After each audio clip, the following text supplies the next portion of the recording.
আমি মনে করি বাংলাদেশের সবগুলো গার্মেন্টস যদি আমাদের জন্য বন্ধ হয়ে যায়, আমি আর একজন গার্মেন্টস মালিক, আমি এই ব্যবসাটা বুঝি। মানে যারা এই সরকারে আছেন, মানে এই সরকারের মধ্যে এরকম বড় গার্মেন্টস ব্যবসা এরকম নেই তেমন। ব্যবসাটা বুঝি। আমেরিকার মার্কেট আমাদের দরকার নেই। আমেরিকা বরং আমরা যে স্ট্রং হই, আমেরিকা ভারতে আসবে, ভারতের বায়ারের মাধ্যমে আমাদের দেশ থেকে মাল কিনে চূড়া চালানের মাধ্যমে সীমান্ত পাড়ি দিয়ে আমাদের গার্মেন্টস কিনবে। আমরা ওই জায়গাতে চলে গেছি।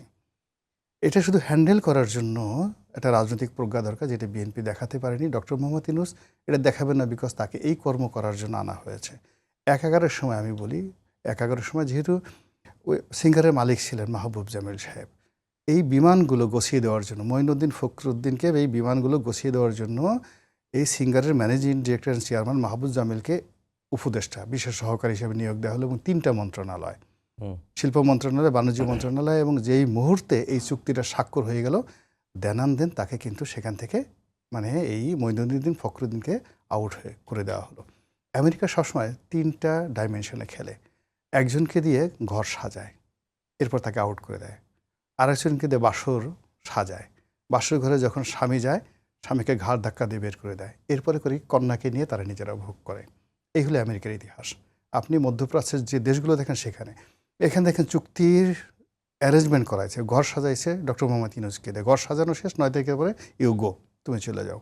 এই যে তারেক রহমান সাহেবকে দিয়ে এটা সাইন করাইছে, সাইন করানো শেষ, এখন তার প্রতি তাদের শুধু চাপ বাড়তে থাকবে, আগ্রহ শেষ। এই যে আমেরিকার যে পলিটিক্সের যে নেতিবাচক দিক, এবং এই কাজ করার জন্য তারা তাদের সমস্ত এজেন্ট, আমেরিকার এজেন্ট সরকারের বিভিন্ন জায়গাতে যেভাবে বসিয়ে রেখেছে, আমার কাছে মনে হচ্ছে না যে এই নবীন সরকার তাদের এই দুর্বল অবস্থায় আমেরিকার এই পলিসিগুলো মোকাবেলা করতে পারবে। ফলে থিওরিটিক্যালি বদনাম, এবং একই সঙ্গে এই চুক্তির যে ভয়াবহ যে সকল টার্মস অ্যান্ড কন্ডিশন রয়েছেন, আমাদের শিল্প, কল কারখানা, চিন্তা চেতনা, স্পেশালি ফার্মাসিউটিক্যাল শিল্প, আমাদের যে ওষুধ শিল্প, যেটা উনি ইঙ্গিত দিয়েছে, ধরুন আমাদের একটা ওষুধ আছে প্যারাসিটামল। এখন এই যে প্যারাসিটামল, প্যারা শব্দটি যেখান থেকে আসছে, এটার যে এখন তাদের যে রাইট আছে, সেই রাইটটা ধরুন ফাইজার কোম্পানির। ফাইজার বললো যে আমাকে টাকা না দিয়ে তুমি এটা বের করতে পারবে না। ফলে এখন প্যারাসিটামলের যে দাম আছে, আমেরিকার এই চুক্তির ফলে ফাইজার যখন ক্লেম করবে বসবে, মালয়েশিয়াতে, সিঙ্গাপুরে যে দাম, তার 4/1 ভাগ আমাদের দেশে ওষুধের দাম। এই ওষুধের দাম বেড়ে যাবে, কিচ্ছু করার থাকবে না। বিকজ আমাদের সমস্ত ওষুধগুলো যে গ্লোবাল যে নিয়মকানুন আছে, নিয়ম অনুযায়ী যারা উদ্যোক্তা, তাদের অনুমতি না নিয়ে, তাদেরকে রেভিনিউ শেয়ার না করে, আমরা কিন্তু আমাদের নিজেদের মতো করে এই যে জাতীয় ওষুধ নিছি, এই ওষুধ নীতি জাফরুল্লাহ সাহেব করে গেছিলেন এরশাদের জমানায়, আমাদের ফাইনেস্ট ল।